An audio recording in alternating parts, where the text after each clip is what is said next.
Welcome to 44 and 1. I am, as always, G to the Vizzle. We got Tempest, who's already nicked into the whiskey today. You're not supposed to tell anyone, oh my god! They can't know about my addictions. So I never talk about them on TikTok. Take two. Welcome to 44 and 1. I'm joking, it's fine. I'm just kidding. Should we do this K-Sean bloke first? Sure. I am, just for other people's benefit, I will cut it short because he fucking repeats himself. It's like he had a word count he was trying to hit. Like when you write an essay in school. If nobody marries you, like, what is your plan B? Not to be funny, but what is your next step if you never get married? You see, a lot of people, their life revolves around marriage. Who's going to marry me? Finding the right one, right? Being married, having kids, and all these beautiful things. But what if it never happens? What is your plan B for your happiness? Because if marriage is your happiness, and that's the ultimate goal, right? Having kids is the ultimate goal. Having a house and a big family with that picket fence and that dog is your ultimate goal. What is your plan B if nothing? So what are your thoughts on it? Because you sent it to me. I did. I have multiple thoughts on it. In that, when the first few seconds that I heard it, it kind of sounded like it was you'll never be complete if you're not married, right? And then it's like some people do this. And I don't know that a lot of people have that as their whole source of happiness, as many as he would probably presume. And I'm sure there are people who have factored into their life goal that they expect themselves to get married and have kids one day. But I don't think that for many people it's the ultimate goal. What if the goals you have for yourself, whether that be career, travel, family, whatever, any goal you have for yourself unfulfilled would be distressing. It's like, it shouldn't be a goal. You shouldn't wrap your happiness around achieving one thing when that is just one part of an entire life. Yeah, I feel like he could have had a more interesting take on it, like you said, if he'd focused on most of us will die at the end of our lives, obviously. That's when you die. And not in the middle? No. And then you come back? Yeah. I wish I could respawn. I'd like to do this again and do it better. My life, not the podcast. Yeah, I figured, yeah. Yeah. This is perfect. Yeah. This is smooth as silk this shit is. Yeah. Well, you are. I'm the shit show. Come on. I mean, I didn't want to say it, but yeah. You are the Danny DeVito to my Arnold Schwarzenegger. Yeah, and I think it would have been more interesting that because the vast majority of us will die with our lives unfulfilled in some way. And how are you going to reconcile that with yourself? It's natural. It is what happens to people. Even if you're a fucking king or a queen. There's always some goal that's going to be unfulfilled. Yeah. There's always something you want to do, somewhere you wanted to go, something you wanted to read, something you want to accomplish that's not going to happen. That's why it makes me kind of like FOMO, like the fear of missing out, makes me so sad for a lot of things, because I know I'm never going to hear every great song. I'm never going to read every great book or watch every great film. I'm not going to travel to every great. I know that. That's fine. Yeah. That's okay. It is what it is. You just got to be comfortable with that. I think that you're not going to get to do everything you want. I mean, this is why I think it's tied in with regrets. Like, I don't have any regrets in my life. I have missed opportunities for sure. But life is about sacrifice and balance. And you have to work out what that balance is for yourself or what you can achieve within your means and your capabilities. Because if you start shooting for the fucking moon, you're gonna burn up on re-entry.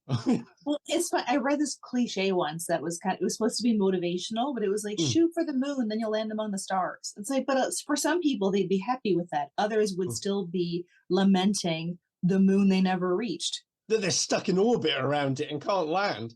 Yeah, and I think it's... Or they got vaporized in the atmosphere. That'd be so literal. I think it's nice, like...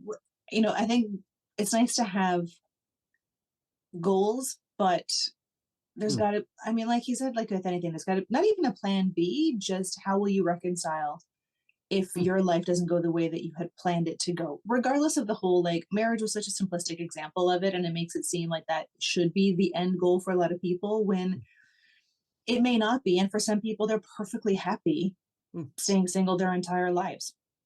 Well, I guess we could talk about it in like, because it happens with really simple things.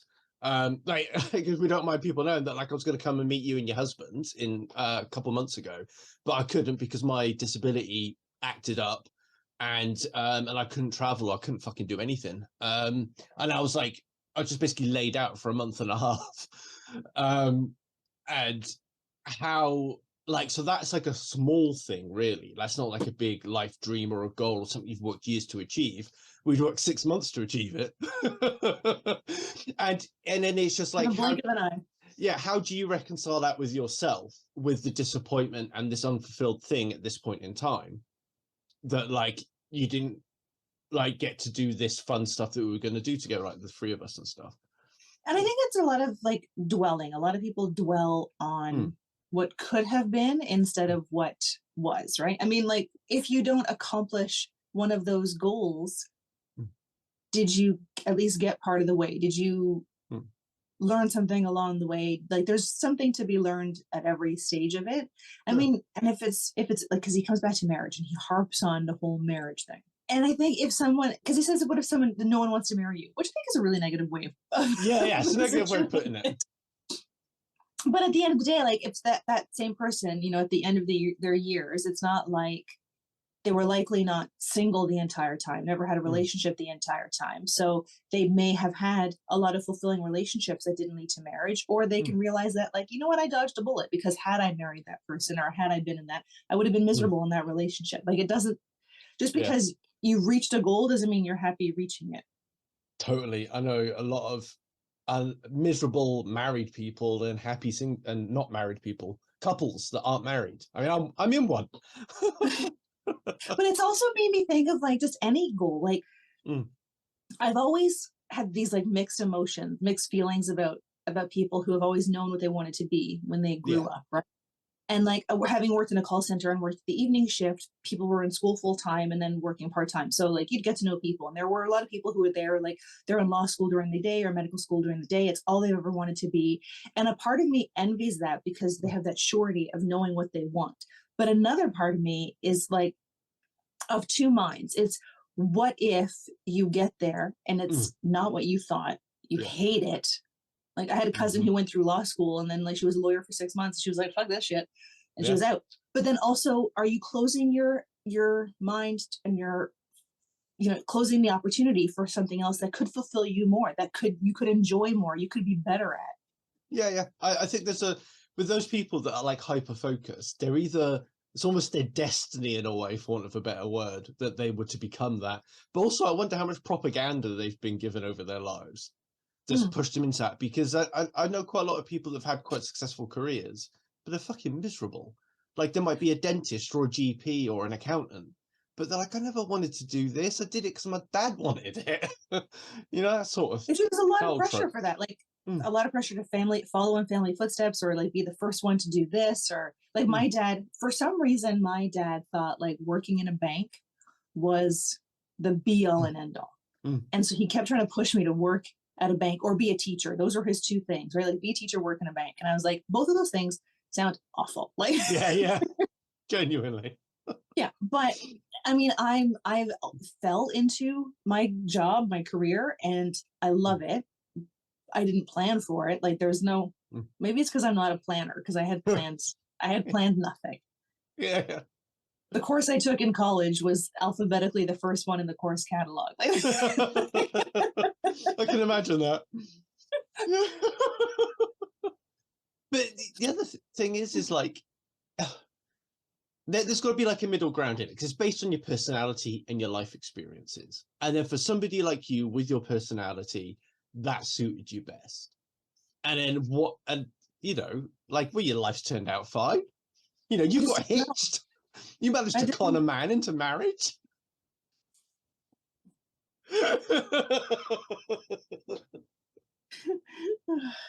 That was a surprise.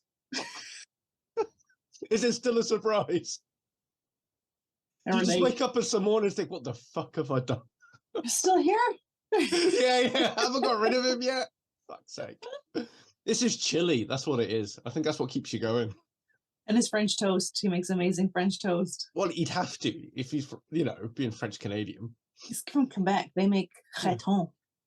What? Yep. It's a spread. I don't know what it's made with. I don't know how it's made, but it's Probably got snails in it or frogs' legs. It's a popular, Googling a recipe. It's a popular spread in Quebec. Well, that doesn't sound appetizing at all. It tastes better than it sounds. It's a cold pork spread with a texture that varies from smooth to chunky. It's like a pate. It's a pate-like dish. It is made from ground pork, pork fat, water, milk, breadcrumbs, onions, and spices. His aunt and uncle owned a small dépanneur grocery store in Quebec, and they used to always bring Creton to family events, and it was... Sounds like cat food. It looks like cat food, but it tastes great. But so does pate, and that tastes good too. I mean, I can't speak. I come from a country where our national dish literally is cheese on toast. Don't want to say anything. Yeah. But I think go back to this bloke. Like, the problem with his video is that he's so vague in all of it. Like, there's just no definition to what he's saying. We're not even clear if is he being a dick or is it a genuine question. Because of the way it's worded, right? Like, what's your plan B if no one marries you is such a negative approach to it, and it's not. It's a goal of many, right? So if he had positioned it, like, again, as what do you do if you don't achieve the goals you set for yourself? How are you going to get past that? And then provide, because all he does is ask questions, right? He doesn't provide any answers. Like, No. It would be great if there was like a call to action of like, start working on this or consider doing this, like something to help you get past, I've never fulfilled that goal or those goals. Because like you said, nobody gets to the end of their days and they're like, I did everything. Like there's always going to be one thing. I mean, even in the movie Bucket List, they had to get somebody else to carry them up to I've never seen it. I've never seen it. With my failed trip, like, I just kind of dealt with it the same way I deal with everything else. Is okay, so what do I do next? Like, I'm in a situation. Granted, I had a lot to deal with at the time. Yeah. But I became very task focused and task oriented, and I didn't actually get gutted about it until a few weeks ago, when I was like, yeah, I feel really bummed out now. Now I've got rid of this past this trauma point, like this time of crisis. Now I'm like, oh, for fuck's sake. You missed Tom Segura. It was a good show. I did. I know. Shit seats, good show. I paid this. People need to understand this. I paid for my flight. I paid for my Tom Segura ticket, and I booked my hotel, but I didn't have to pay for that. And we couldn't sell the Tom Segura ticket. Yeah, well, that was your failing, useless friend. Fuck yourself. The show hadn't sold out. There were people buying tickets at the show. I'm seriously not bothered about it. I'm just glad you guys got to go. The seats were terrible. He was this big. Yeah. And we were in the like penultimate row of the stadium. I thought, actually, talking about like future and jobs and stuff, Tom Segura's got a really funny story about how his mum wanted him to work for the postal service. It's something apparently to do with Peruvian mums. They think like work in the postal service should be set for life. Like my dad in banks. Yeah. Although the Canadian Postal Service, I don't know if it's still the case, but once upon a time, they paid very well. Yeah. It used to be a good job here too. I used to be a postman. And now, I mean, I've heard you say that before. And now, like, I think the job, I'm assuming, because I don't know, but I mean, I think going door to door was probably a lot harder than standing in front of like the community mailboxes. Just you have community mailboxes? No, I don't know what that is. So when we first moved into this house, we would get our mail direct to our door. We had a mailbox and it would come into our mailbox, but then they replaced it with, it's like one massive box that has little mail slots in it. So when the mail carriers come, they open up the back of it, they chuck everything in, and like we have a key, so we have to walk to the end of the street, open up our little container, take out our mail. It doesn't come to the door anymore. They used to do that with water and stuff like that. That's really archaic. They've done it, I think, to ease the pressure off of mail carriers, because they just go to one spot. They go to one spot, put everything in. So I think we have agreed that his question was vague, potentially could have led to a good place, but was just kind of... His delivery fell flat, collapsed like a flan in a cupboard, Sabrina would say. As what, in a where, and who would say? When I was a kid, I've been saying this for fucking 20 years, and it was like a really old episode of Sabrina the Teenage Witch. And she was like, oh, my plan has collapsed like a flan in a cupboard. And then I've just been saying it ever since. And literally no one else has seen this episode that I've ever said it to. I've never had one person go, I know that. It's a tricky thing to hold on to. Those years. I honestly can't remember if this was a research study or fucking TikTok anymore, but everything's got warped into one. But isn't that like a bit of a male thing to have? Is like we seem to have better memories for that sort of stuff. They're like, oh yeah, I know this. And then we can reel off the whole episode. I don't know. Maybe. I wish I had that memory for research studies. Just see the author's name and be like, yeah, I fucking knew that. It would be great. Like, we used to watch Criminal Minds, and Dr. Spencer Reed had an eidetic memory. It was a good show for the first few seasons, but he had an eidetic memory, so everything he read, he would remember, and he could read like... Is he the bloke that was in Lost? Have I got the right show? No. He doesn't have an eidetic memory. He's too handsome. The character does. It's so unrealistic, all these shows. They're all impossibly beautiful. So you can't be handsome and have a good memory? Well, you can't be handsome and clever. I mean, I proved that with my oodles of intellect. Okay. So how do you explain Ryan Reynolds then, sir? Well, he's probably really dumb. He never says anything in most of his movies. He just walks around looking pretty, and you just want to kiss his little face. But he talks a lot in his movies, actually. We've never seen Drive. That's Ryan Gosling. Oh, you said Ryan Reynolds.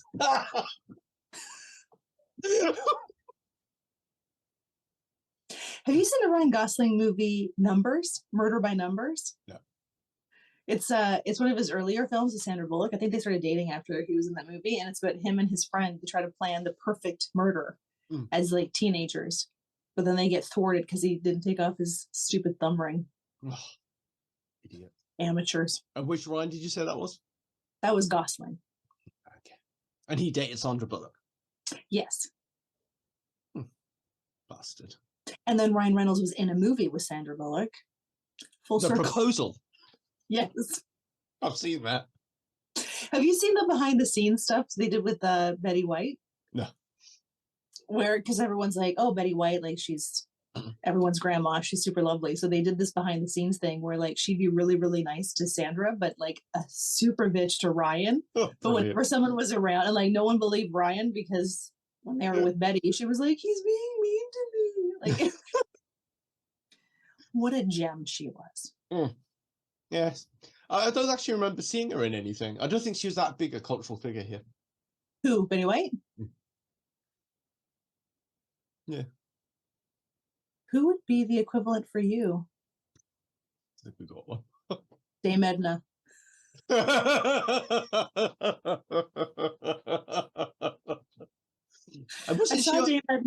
saw Dame Edna live once. Oh my god. We Wow. at my husband's Christmas party, he won, his friend who also worked with him won 2 tickets to see Dame Edna, and he didn't want to go with his wife, and I was like, yep, I'll go. So we went to see Dame Edna. Why didn't he want to go with his wife?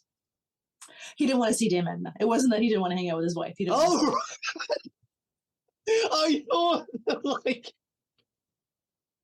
So you went with the wife, not the husband? Yeah. I thought the husband was just like, oh, the fuck you go with that bitch. Can I take your wife instead? We had a date. That's fine. That's nice. Canadian swingers. There's a town, supposedly, there's a town not far, actually, no, it's about a couple hours away from me, that it's known to be like the swinging capital of Ontario. And the swinging capital of Ontario. Rumor has it, if you have like an aluminum star somewhere on your house, that signals to other swingers that you are a swinger. And if your garage door is half open, that's kind of like, hey, we're open for business. Come on, knock. Come and knock on our door. Oh, you probably haven't watched. Is there a vetting process though? Like, I have no idea. I don't know the rules. I'm not on the newsletter. I'm not on the well, distribution. I might visit at some point, so I need to know the rules. Ask somebody who has the garage door open. I had to knock on the garage Right? door. Right? Pull my cacks down. What do you think of this? This flabby mess. There's someone for everyone. Yeah, true. So yesterday, so my husband and I are into vinyl, and changing this topic, not swinging, not vinyl outfits, vinyl albums. Needed to clarify that part. Thank you. Oof. We are into vinyl records, not that. So we buy compilation albums. So K-Tel compilation album. So we found one that was like this music from the 80s, and there's a song on it by Nick Gilder called There Comes the Night. And I was like, this is catchy. I look it up on SoundHound so that I could like buy the song. It is not available in the Canadian iTunes. So I'm like deep diving into the song. I could not find any record of the song ever existing. I went online, I went to this website that was like secondhand songs, and like you put in the title of the song, it tells you every single person who has ever recorded it, and I could not find it. What's it called? I want to have a look. I want to see it. I think it's called There Comes the Night by Nick Gilder. And how do I spell his last name? Sorry, I did find it on YouTube. I did find the video on YouTube, but on secondhand songs I couldn't find it, and there was nowhere for me to purchase it, and it does not exist on any albums on iTunes, so I could buy it and own it. Are you looking for fun new glasses that won't break the bank? Go to Zeelool.com. They have daily flash sales. You can find frames as low as $2. Prescription, non-prescription, sunglasses, they have it all. Use my promo code to save. We should talk about snipping fallopian tubes. What they call it again? That's tubal ligation or permanent sterilization. I don't want to talk about that anymore. Why? I don't know. Because it's going to get me mad. It's going to get me on like a rant. Let's talk about the misogynistic ads I sent you. No, because you're better when you're having a rant. It's hilarious. I know, but I'm not in the mood for a rant. Like I can put you in the mood for a rant. I'm not, but that'll be me ranting at you, not ranting at tubal ligation. Yeah, but that's what it was. So okay, fine, fuck you. Then we got it.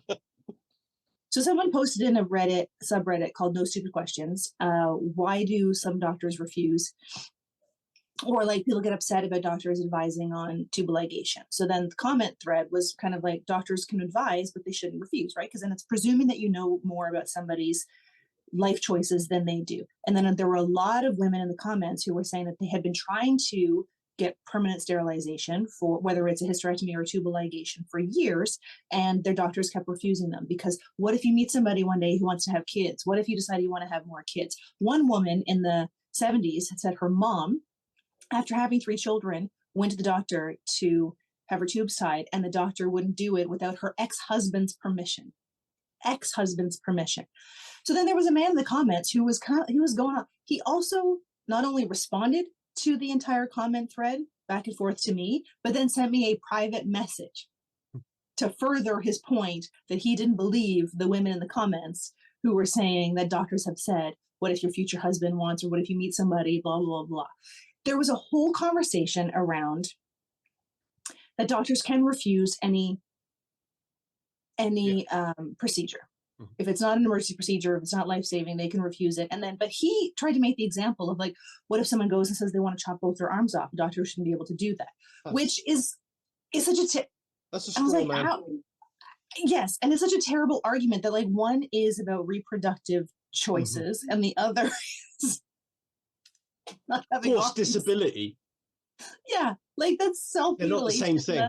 That's totally not. But he didn't see it that way. He was like, legally, and I think they all came back to legally a doctor could be sued. But doctors have been sued for less. If a doctor advises someone against a tubal ligation and they still choose to do it and move forward with it, that's their choice. So then I had even gone out and found like reputable studies where they had reached out to 1,800 doctors to find out, here's the situation. We have these people coming in. They've asked you for this process. And upwards of like 30 to 40% of doctors were like, I would advise them. 60% said they would advise them, but they would do it. but they would like, here are your choices. But then there were in the 30s and 40s% saying, I would refuse to do it. I would try to discourage them. I wouldn't do it. I see both sides of it. But if someone comes in, male or female, and says, I am sure this is my life, doesn't matter who I meet, doesn't matter, I don't want to have children, I don't think doctors should be able to be like, no, I'm not going to do that for you. Okay. And I think that what's missing is the male experience of what we experience from doctors as well, to try and balance it out. Because I think that unless you get the male perspective to what we go through, you're not going to know how much misogyny is at play here, how much of it is male chauvinism. And the other thing that I'm pretty sure the studies might not even cover is the age and other demographic information of the doctors saying that. So what kind of... I don't remember the details of it, but they went out to male and female doctors of varying... But like in their study, they need to stratify the ages, and they need to be very clear in their conclusions of which group is predominantly saying what. And I can't speak about these studies specifically, but a lot of studies miss that out. They miss out the context. They generalize the results too much in the conclusion. And so they give a false impression of what actually it is that doctors are offering and not offering. I'm not defending the perspective here that women should be refused their tubal ligation. I'm not saying that at all. I'm just saying that what I often see with these cases where women feel wronged by something in the medical profession, you will find that men also experience it too, and it's not a female-centric thing. Agreed, but I don't know if it's the same degree. Like I've seen a lot of stories, I've seen it on TikTok, and like I've had in my personal life known people who have tried to reach out for tubal ligation, and doctors have refused them. Even my mom had one, and it was a hard time for her to get it.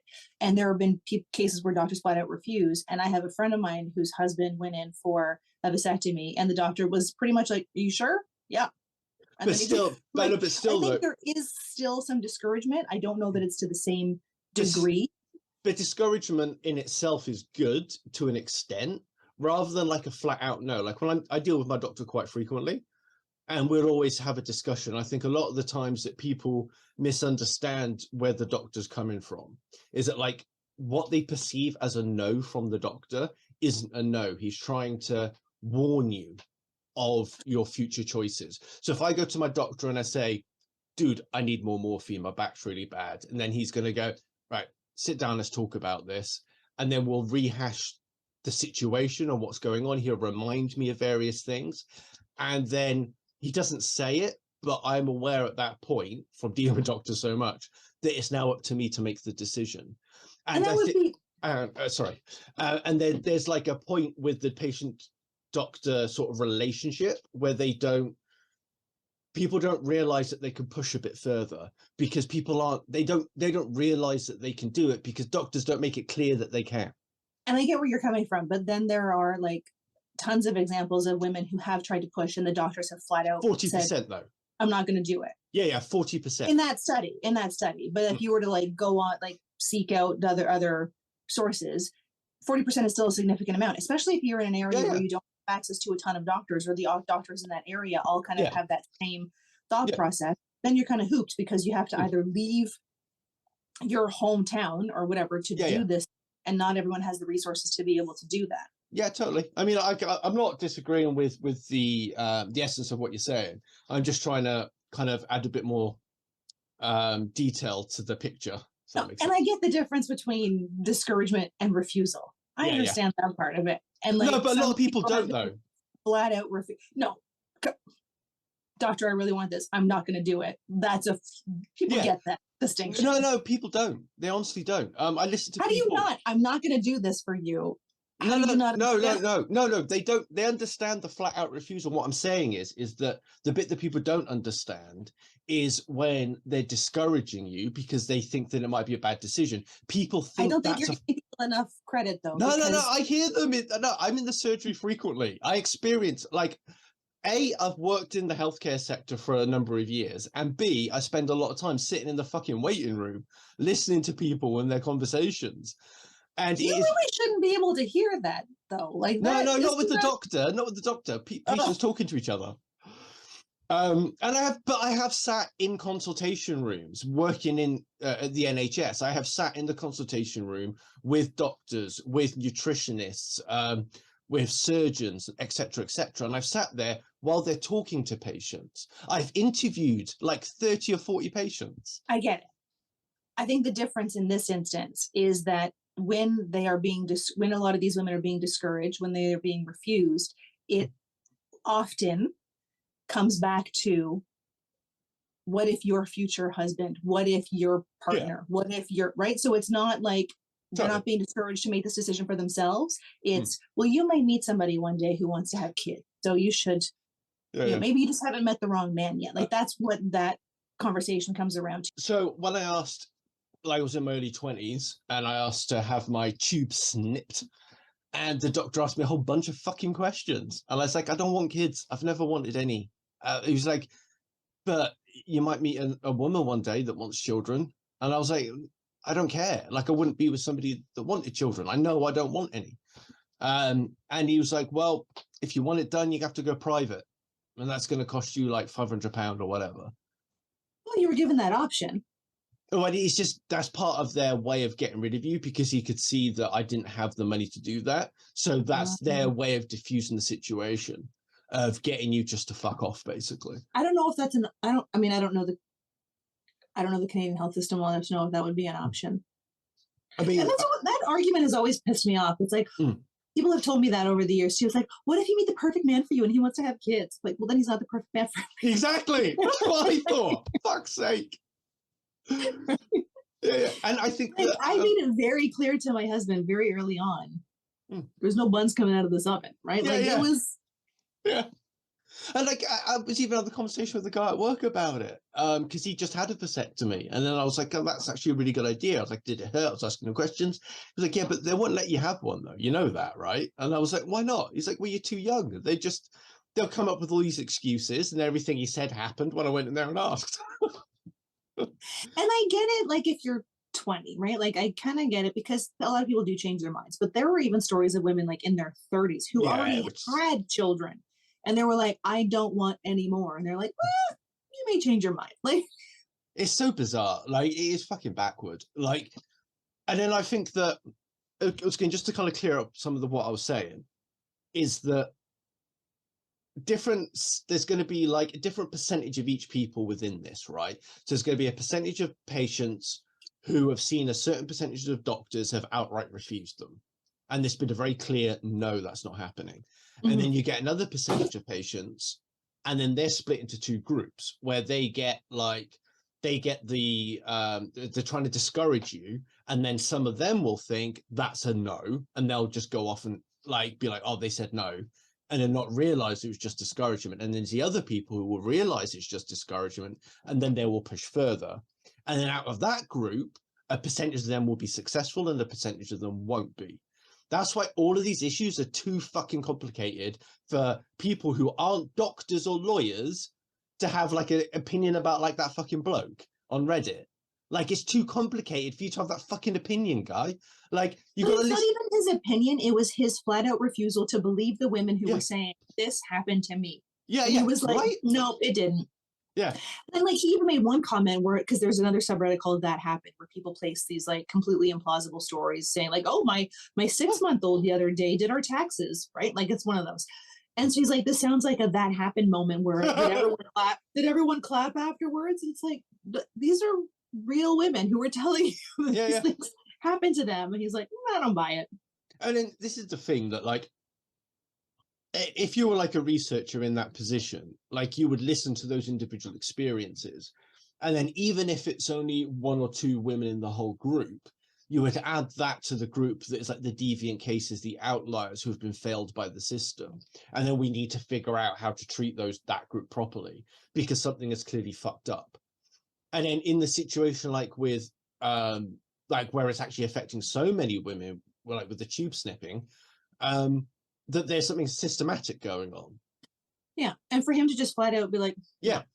Like, you don't have to be a researcher to just listen to people, right? Or just shut the fuck up about it, right? Like, you don't need to come in and argue with everybody. Yeah. Just like, oh, that doesn't sound believable. It doesn't affect him. It doesn't affect his fucking life. But he went in to all the comments and then message me privately. Yeah, that's dedication, man. Like that's fucking audacity. That's mansplaining women's experiences back to them. Yeah. And then this is one of the things that I get frustrated with, just fucking online stuff. Just where you get into this position where, like, I'm trying to explain, like, the nuances of an issue, but people think I'm disagreeing with them.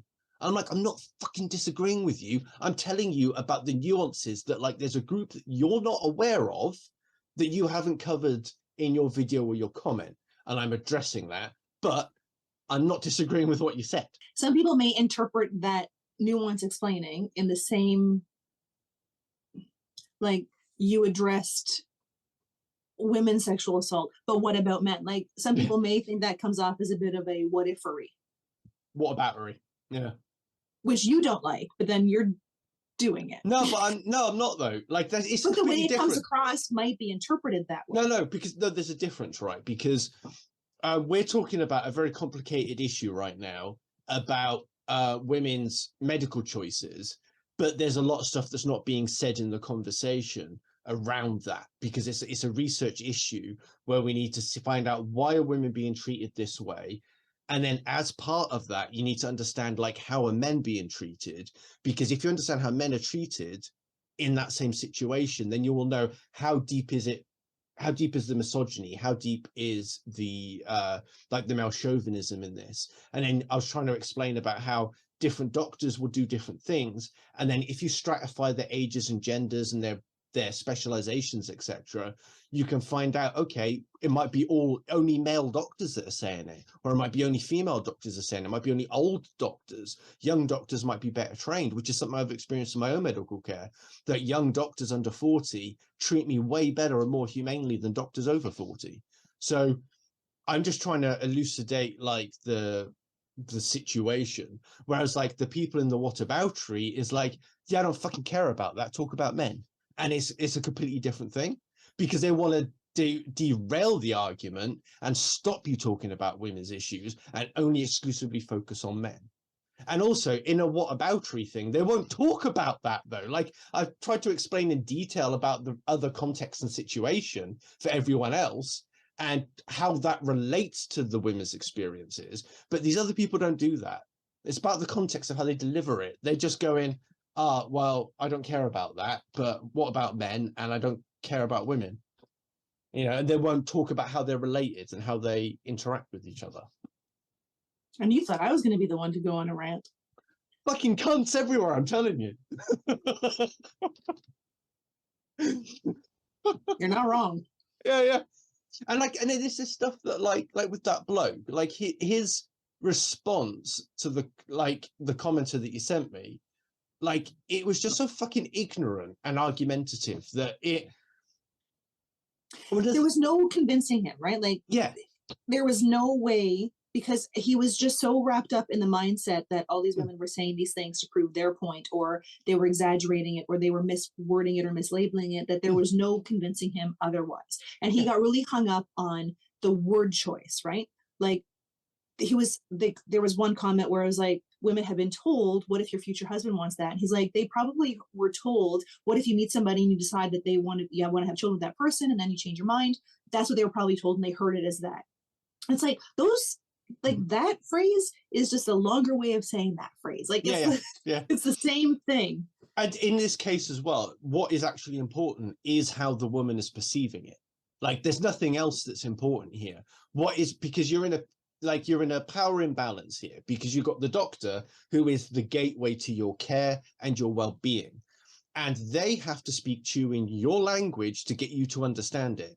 And if they're saying A and it sounds like B, that is a communication problem on the part of the doctor that the doctor has to solve. And I'm not saying that, like, doctors have to pander to people or anything. It's nothing like that. It's just that if there's a systematic problem that keeps occurring, that you keep saying A and it is routinely perceived as B, then you have to change the way that you're saying it. I don't think it's pandering. It's just taking the medicine out of the conversation and speaking to people on that personal empathetic level. I think that, I don't know how it works in because again, I don't know who your patients in Canada are talking to in this situation. Because in the UK, GPs, general practitioners, they work. I remember when I said I'm going to the surgery. You're like, what surgery? I was like, no. That's what we call our primary care. So in like every village and town, there's one or more buildings that's called a GP surgery, and that houses a number of GPs based on how much population they're serving. And then you'll get an appointment in that center, and the GP is the gateway to the rest of healthcare. And so they'll have a general understanding of the human condition, and then they'll be like, okay, right, I don't know what's going on. We need to send you to a specialist. Oh, I know what's going on. Here's some medication. Yeah, ours are the same, but most people will have, or a lot of people will have like a family doctor that they see consistently. So you always make appointments with that same doctor because then they have your full health history.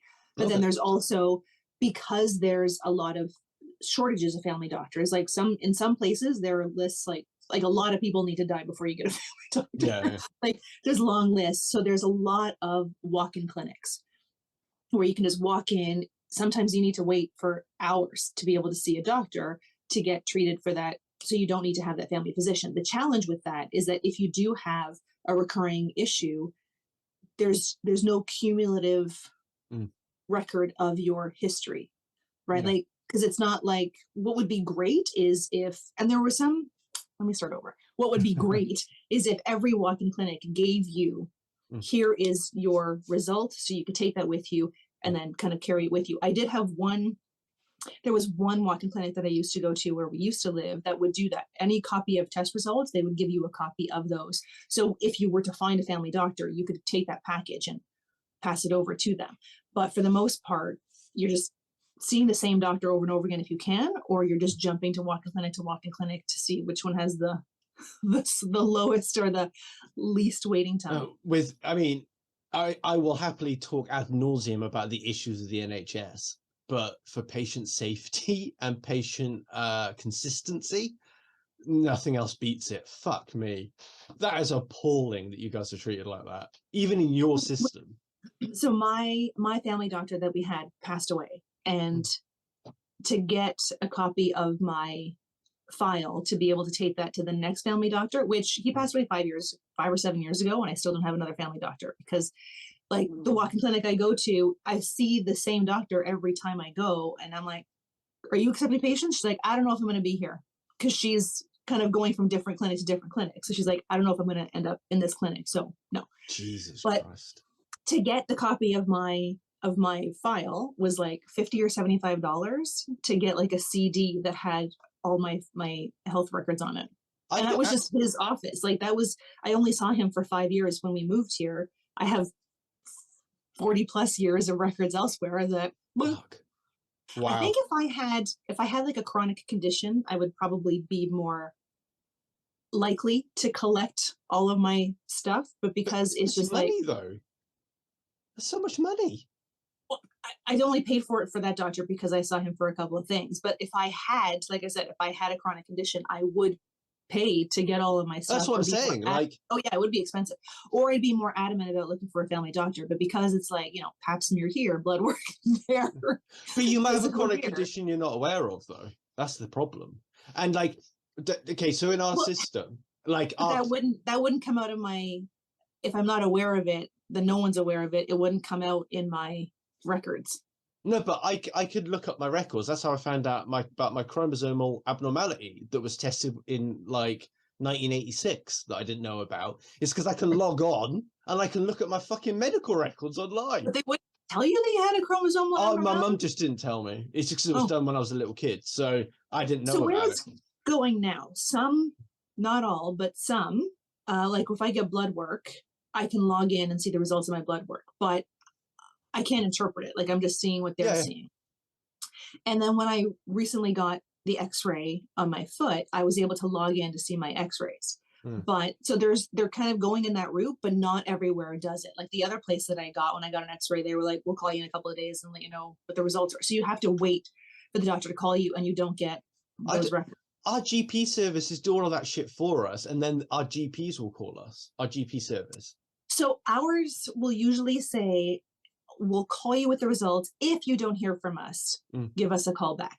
Because there's someone I used to work with had this horrible story of someone in her family who her doctor said, we'll call you with the results. If there's any cause for concern, we'll give you a call. And so she didn't hear from the doctor. She never called. And then she started to feel worse and worse and worse. And so she went back in for more tests, and they were like, you got I think it was stomach cancer. And then why, what the fuck? Why did you call us back? And she's like, well, you didn't call me, so I thought everything was fine. And they're like, your results were lost. They just didn't get back. So that's why a lot of the doctors here will say, call us in a few days if you don't hear from us, because they want to make sure that they have gotten your results, because they're seeing how many patients in a day. They're not going to remember all that follow-up. Well, I mean, I see thousands of, my doctor has about 4,000 patients on his list. Yeah. And he sees me once every couple of weeks. That's crazy. And that's the thing with family doctors. If they are so overloaded here, you may have an issue that you want to get taken care of quickly, but it's going to be 3 weeks before you can see your family doctor. So you'll just go to a walk-in clinic instead, because you'll get treated faster. Okay, down south they have a bigger problem than we do up north, because they're more densely populated. So we have less strain on our GP services up here. But then on the flip side, our GP services are few and far between, and also no one wants to live up north, so we don't get the good doctors that they have down south. But I love my doctor, and he's fantastic. Anyway, if I want to see my doctor, I basically sit by my phone, right? I set my alarm for 7:59, and then I wait until 7:59 and 50 seconds, and then I start dialing my GP surgery.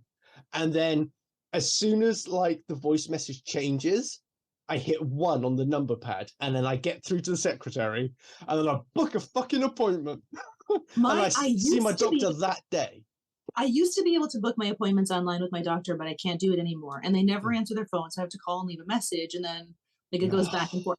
But there were driving around town, if a walk clinic opens at 9 o'clock and I'm driving around at 8:30, there's already a lineup of people outside the walk-in clinic. Jesus. And there are some where they will tell you online, or you can log into, I forget what the app is, but there's an app that you can log into that tells you what the wait time is for all the walk-in clinics. There have been times where I went to a walk-in clinic once that I got there when they opened, and then they're it's about a 4-hour wait. I was like, oh, all right. We have that for accident and emergency. Yeah, A&E. All right. Your legs 4 hours. Ours is if your legs fallen off or you've been decapitated, you go to A&E, and then it's a 4-hour wait is the target. Sometimes in busy periods it'll go over, and then but then the hospital will get fined. So if they go for 4 hours before you get seen by a nurse or a doctor, they get fined financially by NHS England. That's amazing. Here, I guess because a lot of people go to the emergency room here unnecessarily, and they triage. Same here. Right, they're not going to see you for a cold when somebody else is coming in. Yeah. Captive. But there have been times where my mom was having anxiety issues, and she kept thinking she was having a heart attack, so she kept making us take her to the hospital. And then we would sit there for 8-9 hours before they would see her. I've never had that.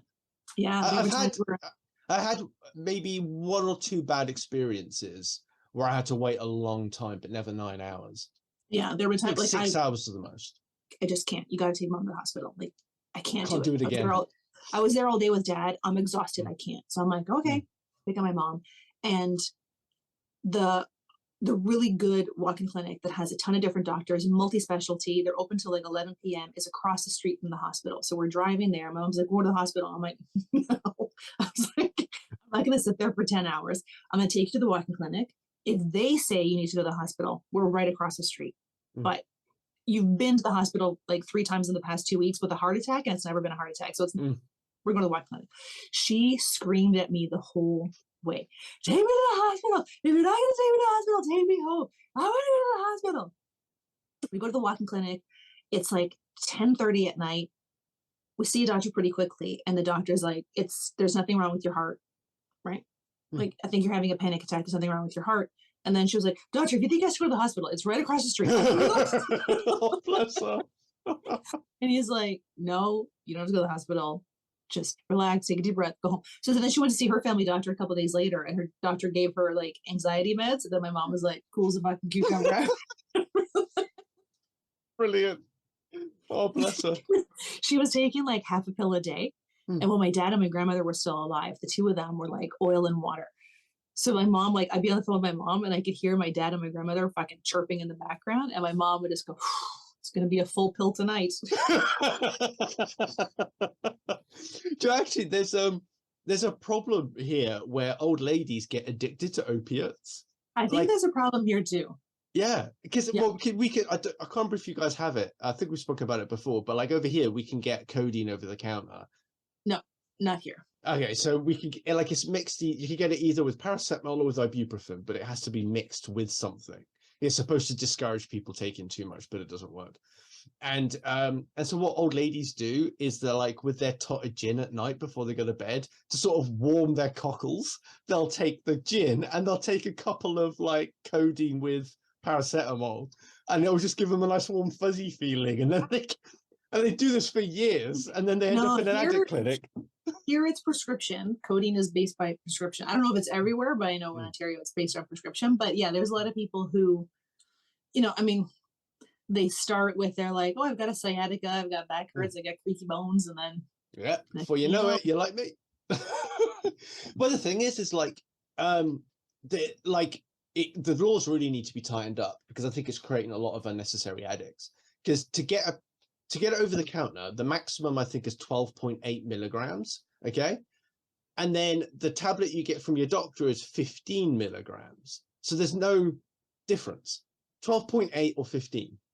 Like my husband has gotten codeine once, and that was when he was going through like a lot of pretty intensive dental surgery. But even then, he was like, I don't think I want to take a lot of it because I don't want to be like, what feels good?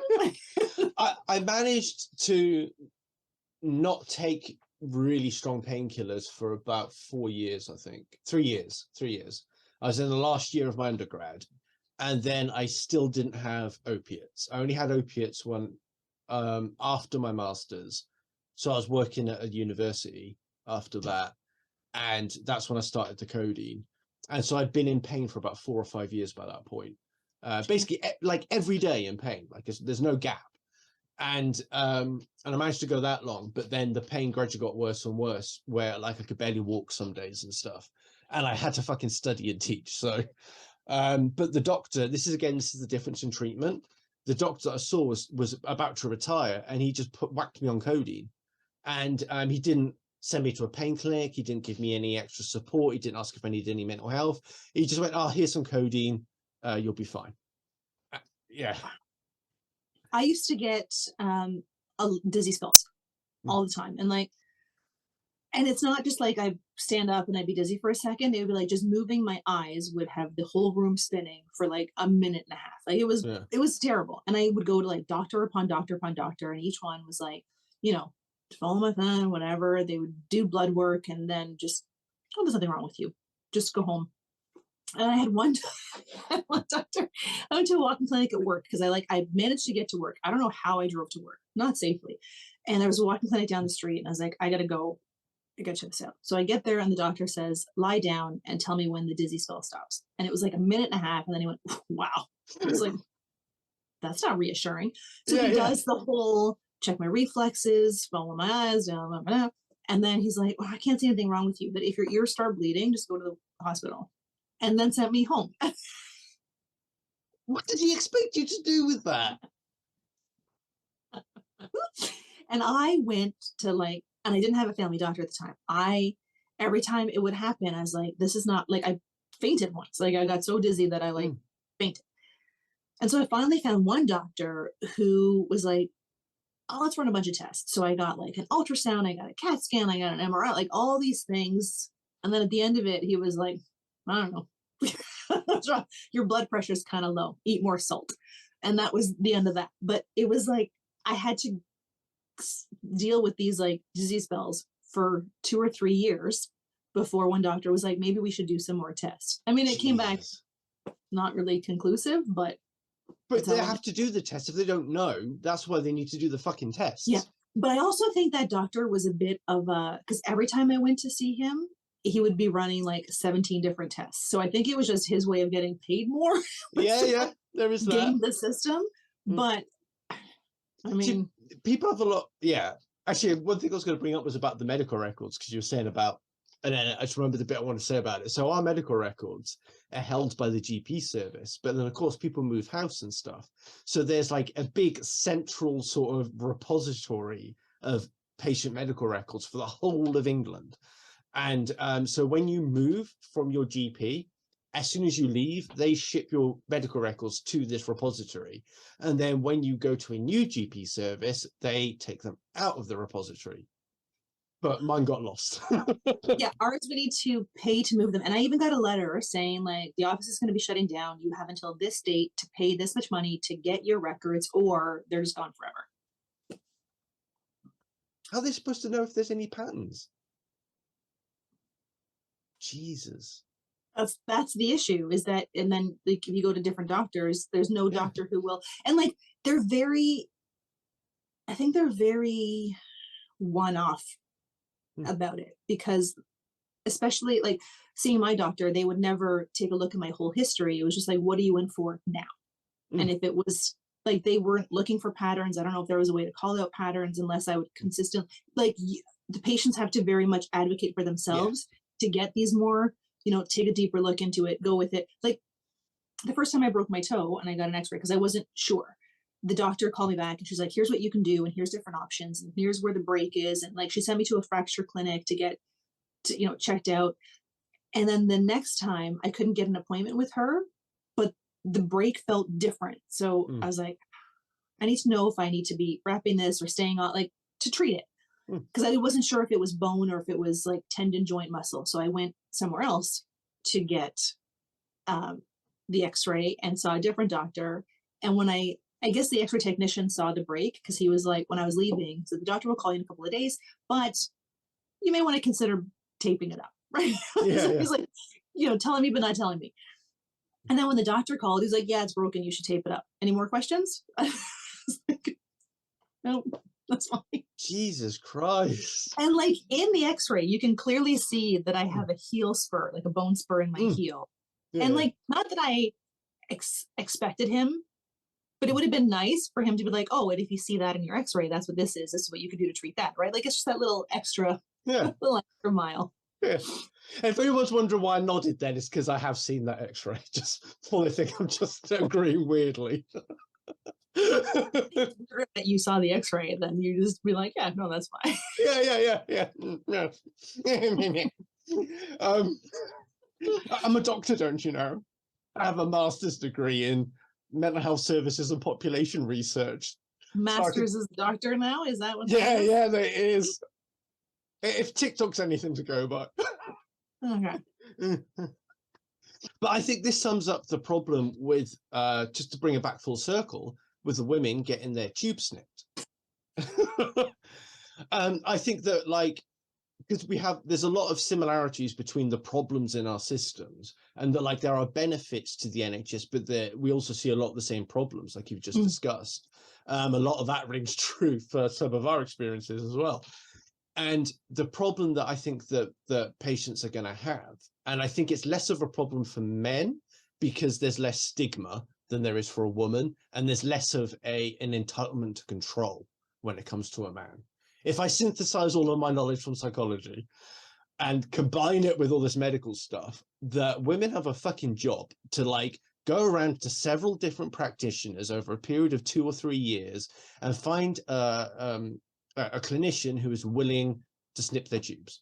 And it's ridiculous. It also comes down to like the whole societal pressure of it, where like if a man decides to forego children to focus on his career, people kind of not applaud it, but they don't question it. Whereas if a woman decides to forego children, like there's so many people who are like, well, you're not a real woman if you don't have children. You're not, right? And that's kind of pervasive in that they expect women to want it. So it's weird when they don't. And the women aren't, they're less than if they choose not to. I think that's a really good example, actually, because the only place I experience that is with the Christian right wing. And they're the only group of people who say that a man isn't a man unless he has children. And like, they're the only subgroup that does it. I haven't heard anybody else say that other than like the weird, like weird brigade on TikTok or whatever, but it's predominantly the Christian right.